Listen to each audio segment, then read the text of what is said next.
Greetings, folks. This is Mason Weaver. Stay right or be left. You know, this on January the 7th, 2019, I had the privilege of appearing on Trish Regan's Prime Time TV program. I want to say, Trish Regan, I'm a fan of hers. I am a supporter of hers. She's a fan of mine, too. And we had a discussion about racism. Apparently, everyone is calling Donald Trump a racist, and she wanted to discuss that. I made a comment to her, and we had a little bit of an argument about it, friendly banter back and forth. But I want to discuss that in detail now on this program. And first, I want to play you the clip of what we had with Trish. I'm going to play you the whole segment of the program, and then we get back with my comments. Back in a minute.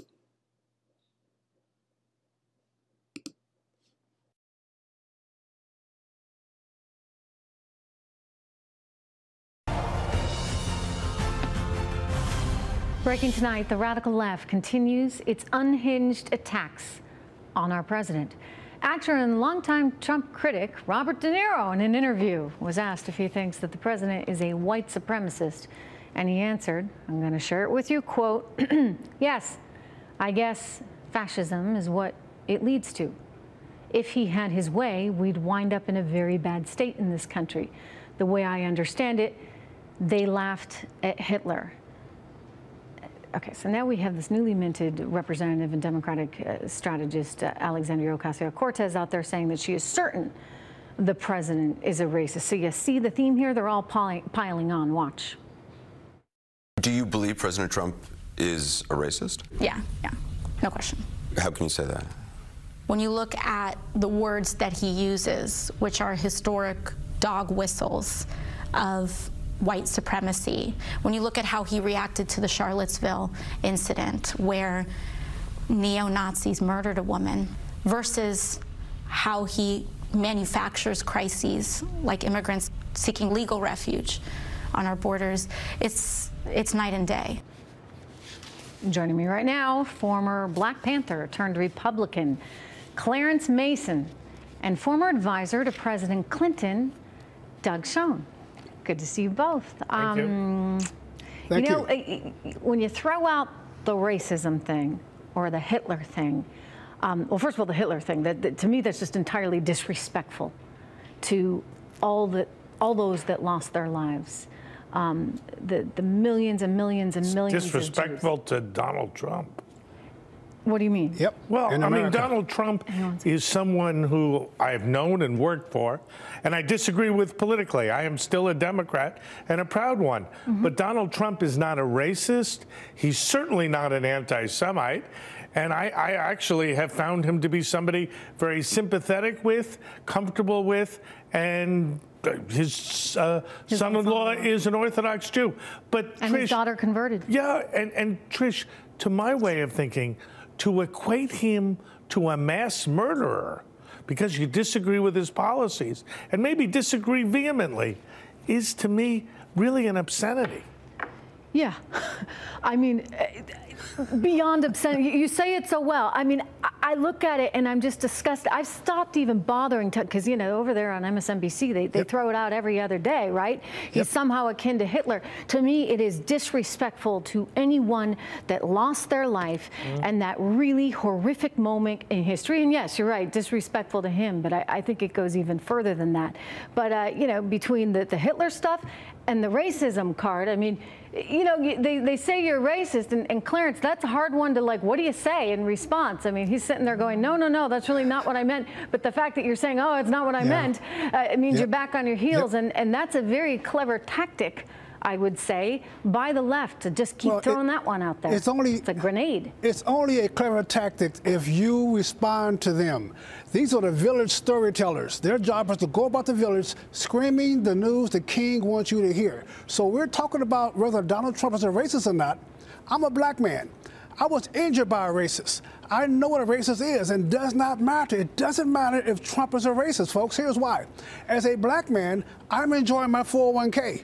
As a black man, I'm enjoying my Clarence, tax cut. I hear you, but it does matter. And I'll tell you why it matters. You know why? This is a country that's not about racism. This is a country that's about opportunity. And Americans, then why does it matter they then? are not racist, as Alexandria Ocasio-Cortez would like you to believe. You see, that's what she wants. That's what they all want. They want you to think that this is all about race. It's not. It's about opportunity. It's about access to opportunity. That's my point. That's my point. That's but my in other point, words, Trish. I do care if he's a racist, and I think most people would. But he's not. Never back know. to Doug's you would never original know. Trish, point. How do you know? What can a racist do to me today? What can he do? If Donald Trump was a racist, my taxes are still low. You know what? I pay $1.65 a gas. I see your argument, but I'm going to tell you, Americans do not like a racist, and that is about the worst thing you can say about someone, which is exactly why they say it. They don't like a racist, but just because Cortez announced and pronounced he's a racist, does not mean we got to run around and defend him. Yeah. She's the racist. She's the racist, not Donald Trump. I'll give the last word to Doug. I think we're all in agreement Trish, somehow we've talked about this before. We've got to come together as a country. I want there to be a resolution where we build a wall and have a pathway to citizenship for the dreamers. I want consensus. I don't want this fighting. He's a racist. She's a racist. Let's stop that talk. And this is a former Clinton advisor. We don't do that talk. We're back after did a this. deal Thank you. with Gingrich to balance.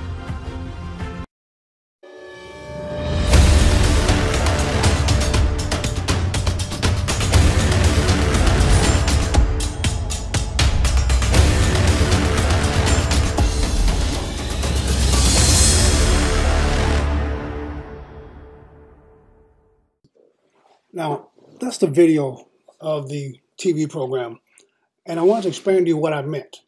I'm not saying that racism doesn't matter in America. I'm saying it has no effect. It has no power. And conservatives are so busy trying to defend themselves against the lies of the liberal, we spend all our time trying to visualize this world where we all can get along. We have never all gotten along, folks. And they use the charge of racism to get you to stop talking about the facts and start to defend yourself against the allegations. Folks, they don't believe it themselves. They don't believe that you're a racist, but they want you to stop talking about the economy, stop talking about the facts, and start talking about whether you are racist or not. I wrote the book, It's Okay to Leave the Plantation, to explain the phenomenon, how I left the radical Berkeley radicalism that I was going through and became a Christian conservative. I worked for Ron Dellums and Pete Stark and George Miller. I campaigned for Alan Cranston. I was a Berkeley radical student. I understand what that is. But when I'm sitting there at Berkeley just debating some Republican conservative on the campus, he's hitting me with facts. So in order to stop him from hitting me with facts that hurt like a brick to my head, I had to start accusing him of things. You are a racist. You are part of the white corporate structure. You blah, blah, blah, blah. And he would stop talking about the facts and start defending himself personally. I'm not a racist. And that's what we're doing today. They come up with a name, Uncle Tom, sellout, racist, rich, white men, safe places. And it's so foolish, we try to explain to them as if we think that explaining to them will convince them. But they know the truth already. You're not going to ever convince a left liberal that you're not stupid and racist and mean and hateful and blah, blah, blah. Stop it. Keep with the facts. Here I am, a black man. Trump is a racist. Okay, this racist white man has brought the black unemployment rate to the historical low. This racist white man has brought the black employment participation rate at a historic points. He has averaged of 30,000 new black people employed a month.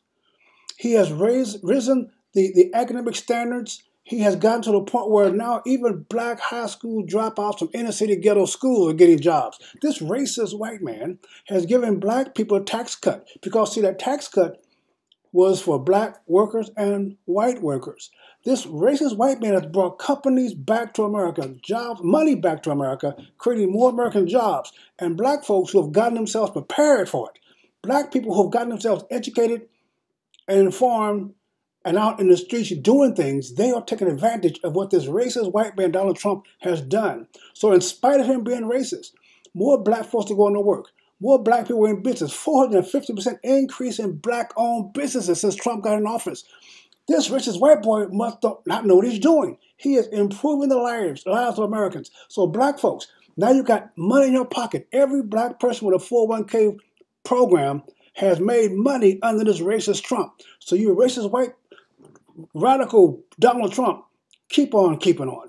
You keep on being a white racist. You keep on being a white supremacist because black people who are competing, we're doing pretty good. Black folks who are waiting around for white folks to take care of them. Black people who are waiting around scared of the white man. Black people who think they're not capable of competing, well, they're losing. They're losing. But the unemployment rate, the welfare rate, every element you can look at where black people are improving, even though he's racist. Hispanic unemployment is low, a record low. There is no category. There is no category you can look at to say that black people are worse off under Trump. There is no category. But we still want to debate whether he's racist or not. That's why I was trying to tell Trish, bless her heart, let's stop discussing whether he's racist and start discussing what he's doing. And Trish is an economic person. She's an economic expert. And she understands what's coming next and next and next is opportunity. Apple bringing $38 billion in taxes to bring $300 billion back to America. What's going to happen to that money? That money's going to be in the bank for you to borrow to build a house, to buy a car. And somebody got to be employed to build that house and to make that car. Money is flowing around. Gas, $1.65. Guess what? When I went to that gas station yesterday and paid $1.65 a gallon, they didn't say, well, here's a pump for black people. You got to pay more because Trump is racist. The idea of Trump being racist is irrelevant to me. A white racist cannot do anything to me. He has no power over me. He still take my money. The bank will still take my income. They will still do things right. So let's stop worrying about whether you white people are racist or not. I'm not afraid of the boogeyman. I don't chase ghosts. You can be a racist all day long. It does not matter.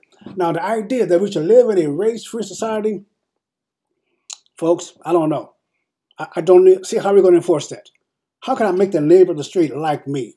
How can I do that? I don't care. This is Mason Weaver. Stay right or be left. Eternity is a long time to be wrong.